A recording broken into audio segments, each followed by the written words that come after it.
വളരെ എളുപ്പത്തിൽ തയ്യാറാക്കിയെടുക്കാൻ വേണ്ടി പറ്റുന്ന നല്ല ടേസ്റ്റി ആയിട്ടുള്ള ഹെൽത്തി ആയിട്ടുള്ള ഒരു സ്നാക്കിൻ്റെ റെസിപ്പിയുമായിട്ടാണ് ഇന്ന് വന്നിരിക്കുന്നത്.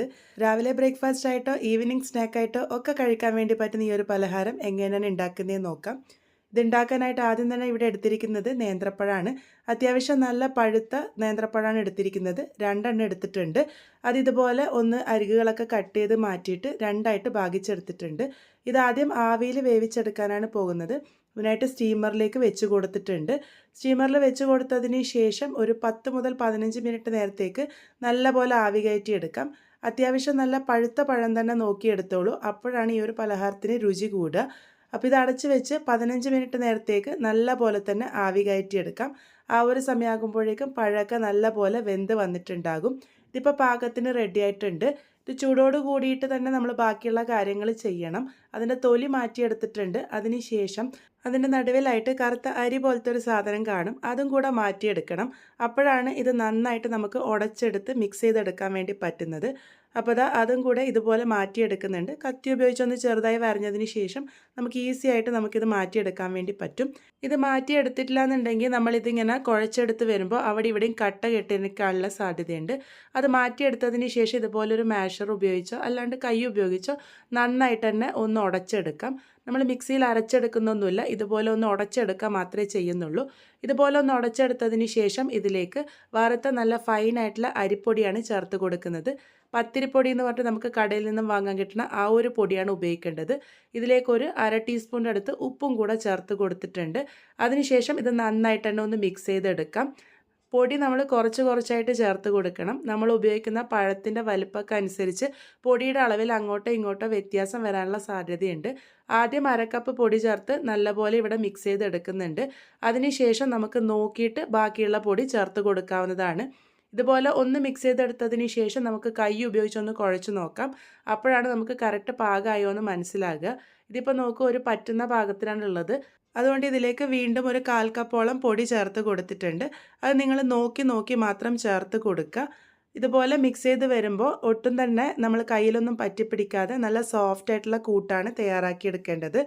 പഴത്തിൻ്റെ ചൂട് ആറുന്നതിന് മുന്നേ തന്നെ ഈ ഒരു അരിപ്പൊടി ചേർത്ത് മിക്സ് ചെയ്യുന്നത് കൊണ്ട് തന്നെ ഈ ഒരു കുഴക്കട്ട ആയി വരുമ്പോൾ നല്ല സോഫ്റ്റ് ആയിട്ടാണ് ഉണ്ടാകുക. ഈ ഒരു പാകത്തിനാണ് കൂട്ട് വേണ്ടത്. ഇത് അങ്ങോട്ടേക്ക് നമുക്ക് ഒന്ന് മാറ്റി വയ്ക്കാം. ആ ഒരു സമയത്ത് നമുക്ക് ഇതിനായിട്ടുള്ള ഫില്ലിംഗ് തയ്യാറാക്കിയെടുക്കാം. അതിനായിട്ടൊരു പാനിലേക്ക് 1/2 ടീസ്പൂണോളം നെയ്യ് ചേർത്ത് കൊടുത്തിട്ടുണ്ട്. നെയ്യ് ഒന്ന് ചൂടായി വരുമ്പോൾ അതിലേക്ക് 1/2 കപ്പ് തേങ്ങ ചിരകിയതാണ് ചേർത്ത് കൊടുക്കുന്നത്. തേങ്ങ ചിരകിയത് ചേർത്ത് കൊടുത്ത് ഈ ഒരു നെയ്യിൽ ഒന്ന് ചെറുതായിട്ട് മൂപ്പിച്ചെടുക്കുന്നുണ്ട്. ഒരുപാട് അങ്ങനെ കളർ മാറി വരുമൊന്നും വേണ്ട. ആ ഒരു നെയ്യിലൊന്ന് ചെറുതായിട്ട് മൂപ്പിച്ചെടുക്കുമ്പോൾ ആ ഒരു തേങ്ങയുടെ രുചി നല്ല പോലെ തന്നെ കൂടും. അപ്പോൾ ഈ ഒരു രീതിക്ക് ഒന്ന് മിക്സ് ചെയ്തെടുക്കാം. കളറൊന്നും മാറേണ്ട ഒരാവശ്യമില്ല. അപ്പോൾ ഇതൊന്ന് മിക്സ് ചെയ്തെടുത്തിട്ടുണ്ട്. അതിനുശേഷം ഇതിലേക്ക് മധുരത്തിന് പാകത്തിന് ശർക്കര പൊടിച്ചതാണ് ചേർത്ത് കൊടുക്കുന്നത്. 1/4 കപ്പിൽ കുറച്ച് താഴെയായിട്ടാണ് ഞാൻ എടുത്തിരിക്കുന്നത്. അത് നിങ്ങളുടെ മധുരത്തിന് പാകത്തിന് ചേർത്താൽ മതി. 1/2 കപ്പ് മുതൽ 1/4 കപ്പ് വരെ ചേർത്ത് കൊടുക്കാവുന്നതാണ്. 1/4 കപ്പ് മുഴുവനായിട്ട് എടുത്താൽ നല്ല മധുരം കാണും. ഞാനിവിടെ ശർക്കര പൊടി ഡയറക്റ്റായിട്ടാണ് ചേർത്ത് കൊടുത്തിരിക്കുന്നത്. അതിൽ അഴുക്കില്ലാന്ന് ഉറപ്പുള്ളതുകൊണ്ടാണ് ഡയറക്റ്റായിട്ട് ചേർത്തത്. നിങ്ങളതിൽ അഴുക്കുണ്ട് തോന്നുന്നുണ്ടെങ്കിൽ ശർക്കര പാനിയാക്കി അരിച്ച് ചേർത്ത് കൊടുത്താൽ മതി. അതിനുശേഷം ഏറ്റവും അവസാനമായിട്ട് ഇതിലേക്ക് 1/4 ടീസ്പൂൺ ഏലക്ക പൊടി കൂടെ ചേർത്തിട്ടുണ്ട്. ഇതുപോലെ നന്നായിട്ട് വെള്ളമൊക്കെ വറ്റി വരുന്ന പാകത്തിന് വേണം ഇത് തയ്യാറാക്കിയെടുക്കാൻ. ഫില്ലിംഗ് ഇവിടെ പാകത്തിന് റെഡി ആയിട്ടുണ്ട്. അതിൻ്റെ ചൂടാറാൻ വേണ്ടി മാറ്റി വെച്ചിട്ടുണ്ട്. നമ്മൾ നേരത്തെ തയ്യാറാക്കി വെച്ചിരിക്കുന്ന കൂട്ട് അതിൽ നിന്നും ഉരുളകളാക്കിയിട്ട് മാറ്റിയെടുക്കാം. മീഡിയം വലുപ്പത്തിലുള്ള ഉരുളകളാണ് തയ്യാറാക്കി എടുത്തിരിക്കുന്നത്.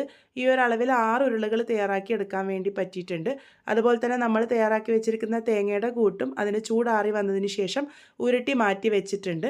ഇനി ഇത് ഷേപ്പ് ചെയ്തെടുക്കാം. ഇതുപോലെ ഒരു ഉരുളി എടുത്തതിന് ശേഷം അരികുകൾ പ്രസ് ചെയ്തിട്ട് ഇതുപോലെ ഒന്ന് വലുതാക്കി എടുക്കുക. അതിൻ്റെ മിഡിലേക്കായിട്ട് ഇതുപോലെ ഒന്ന് തേങ്ങാക്കൂട്ട് വെച്ചതിന് ശേഷം എല്ലാ ഭാഗവും വെച്ച് ഒന്ന് നന്നായിട്ട് പ്രസ് ചെയ്തെടുക്കാം. നമ്മളുടെ കൂട്ട് നല്ല സോഫ്റ്റ് ആയിട്ട് ഇരിക്കുന്നത് കൊണ്ട് തന്നെ ഇതിങ്ങനെ തയ്യാറാക്കി എടുക്കാൻ വേണ്ടിയിട്ട് ഒരുപാട് ബുദ്ധിമുട്ടൊന്നും ഉണ്ടാവില്ല. ഈസി ആയിട്ട് നമുക്ക് തയ്യാറാക്കി എടുക്കാൻ വേണ്ടി പറ്റും. കയ്യിൽ പറ്റിപ്പിടിക്കാതിരിക്കാനായിട്ട് കൈ ഒന്ന് ചെറുതായിട്ട് നെയ്യ് തടവി എടുത്താൽ മതി. ഈ ഒരു പാകത്തിനാണ് ഞാനിതിപ്പോൾ ഇവിടെ തയ്യാറാക്കി എടുക്കുന്നത്. ഇതേപോലെ നിങ്ങൾക്ക് തയ്യാറാക്കിയെടുക്കാം. അല്ലാന്നുണ്ടെങ്കിൽ ഇതിൻ്റെ ആ ഒരു ഷേപ്പ് ഒന്നും കൂടെ ഭംഗിയാക്കാൻ വേണ്ടിയിട്ട് ഇതുപോലെ ആപ്പിളും പേരക്കയൊക്കെ റാപ്പ് ചെയ്ത് കിട്ടുന്ന റാപ്പർ ഉപയോഗിക്കാവുന്നതാണ്. ഇത് നല്ലപോലെ ഒന്ന് കഴുകിയെടുത്തതിന് ശേഷം അതിലെ വെള്ളമൊക്കെ മാറ്റിയിട്ടുണ്ട്.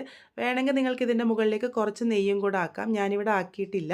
അതിനുശേഷം ദാ ഈ ഒരു റാപ്പറിൽ ഇതുപോലെ വെച്ച് ഒന്ന് പ്രസ് ചെയ്ത് ഒന്ന് ട്വിസ്റ്റ് ചെയ്തെടുക്കുകയാണെങ്കിൽ നല്ലൊരു ഷേപ്പ് കിട്ടും. ഇത് കാണാനൊരു ഭംഗിക്ക് വേണ്ടി ചെയ്യുന്നതേ ഉള്ളൂ. നിർബന്ധമൊന്നുമില്ല ഇങ്ങനെ ചെയ്യണമെന്ന്. സാധാരണ ഉരുട്ടിയിട്ട് വേണമെങ്കിലും തയ്യാറാക്കി എടുക്കാവുന്നതാണ്. ദാ ഇതുപോലെ എല്ലാം തയ്യാറാക്കി എടുത്തിട്ടുണ്ട്. അതിനുശേഷം ഏത് പാത്രത്തിലാണോ ആവി കയറ്റി എടുക്കാൻ വേണ്ടി പോകുന്നത് ആ ഒരു പാത്രം നല്ല പോലെ ഒന്ന് നെയ്യ് തടവിയിട്ട് ഈ തയ്യാറാക്കി വെച്ചിരിക്കുന്നത് അതിലേക്ക് സെറ്റ് ചെയ്തെടുത്തിട്ടുണ്ട്. ഇനി ഇത് ആവി കയറ്റി എടുക്കാം. അതിനായിട്ട് സ്റ്റീമർ നേരത്തെ വെള്ളമൊഴിച്ച് ആവി വരാൻ വേണ്ടി വെച്ചിരുന്നു. നല്ല പോലെ ആവി വന്നതിന് ശേഷം ഈ ഒരു പാത്രം ഇതിലേക്ക് ഇറക്കി വെച്ച് കൊടുക്കാം. അതിനുശേഷം മീഡിയം ടു ഹൈ ഫ്ലെയിമിൽ വെച്ച് 15 മിനിറ്റ് നേരത്തേക്ക് നല്ല പോലെ ആവി കയറ്റി എടുക്കാം. ആ ഒരു സമയമാകുമ്പോഴേക്കും പെർഫെക്റ്റ് ആയിട്ട് തന്നെ ഇത് കുക്കായിട്ട് വന്നോളും. ഇപ്പോൾ ഇതാ 15 മിനിറ്റ് ആയിട്ടുണ്ട്. എല്ലാം തന്നെ നല്ല പോലെ വെന്ത് വന്നിട്ടുണ്ട്. നല്ല ടേസ്റ്റി ആയിട്ടുള്ള പഴം ഉപയോഗിച്ചിട്ടുള്ള കുഴക്കട്ട ഇവിടെ റെഡി ആയിട്ടുണ്ട്. ഇതിൻ്റെ ചൂടൊരല്പം മാറി വന്നതിന് ശേഷം ഈ ഒരു പാത്രത്തിൽ നിന്ന് മാറ്റിയാൽ മതി. അല്ലാന്നുണ്ടെങ്കിൽ അടിയിൽ ചിലപ്പോൾ പറ്റിപ്പിടിക്കാനുള്ള സാധ്യതയുണ്ട്. നല്ല ടേസ്റ്റി ആയിട്ടുള്ള നല്ല സോഫ്റ്റ് ആയിട്ടുള്ള നമ്മളുടെ പഴം ഉപയോഗിച്ചിട്ടുള്ള കുഴക്കട്ട ഇവിടെ റെഡി ആയിട്ടുണ്ട്. നോക്കൂ, ഒട്ടും തന്നെ പൊട്ടിപ്പോകാതെ നല്ല പെർഫെക്റ്റ് ആയിട്ട് തന്നെ കിട്ടിയിട്ടുണ്ട്. ഉള്ളിലത്തെ ആ ഒരു ഫില്ലിങ് കഴിക്കുമ്പോൾ നല്ല രുചിയാണ്.